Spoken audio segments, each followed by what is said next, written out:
மாதம் மாதம் திருவண்ணாமலை போன்ற இடங்களுக்கு கிரிவலம் செல்லும் சிவபக்தர்கள், நிறைய பெரிய பெரிய சிவத்தலங்களுக்கு மட்டுமே செல்லும் சிவபக்தர்களுக்கு ஒரு சின்ன கோரிக்கை. இந்த கோவிலோட நிலைமைய நீங்க பாருங்க, எந்த அளவுல இருக்குன்னு. ஒரு காலத்துல மன்னர்களால கட்டப்பட்ட அந்த கற்கள் எல்லாம் எப்படி சிதறி கிடக்குது, சிலை எப்படி இருக்குது அப்படின்னு நீங்க பாருங்க. இந்த இடம் எங்க இருக்கு அப்படின்னா, விருதுநகர் மாவட்டம் முடுக்கன்குளம் அப்படின்ற கிராமத்துல கிட்டத்தட்ட ஒரு 850 ஆண்டுகளுக்கு முன்னாடி கட்டப்பட்ட ஒரு பழமையான ஒரு சிவன் கோவில்ல தான் நாங்க இன்னைக்கு இருக்கோம். இந்த கோவில்ல சுவாமி அம்பலவாணர் அப்படின்ற திருநாமத்துல அழைக்கப்படுறாரு. ஒரு காலத்துல மிகப்பெரிய சிவாலயமா இருந்த இந்த கோவில் பாத்தீங்கன்னா தற்போதைய நிலைமை இப்படித்தான் இருக்குது.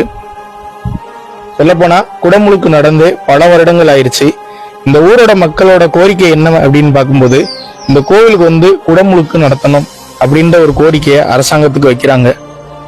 அதனால கூடிய விரைவில் இந்த இடத்துக்கு ஒரு திருப்பணி நடந்து இந்த கோவிலுக்கு குடமுழுக்கு நடத்தப்படணும் அப்படின்றதுதான் எங்களுடைய ஆசை.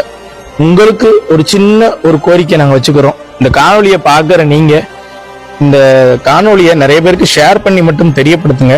ஏன்னா நீங்க ஷேர் பண்ணும் பட்சத்துல மட்டும்தான் இந்த கோவில் வெளி உலகத்துக்கு தெரிய வரும். அதனால தயவு செஞ்சு சிவ உறவுகள் இந்த கோவிலை கொஞ்சம் ஷேர் பண்ணி வெளி உலகத்துக்கு தெரியப்படுத்துங்க. சிவாய நம.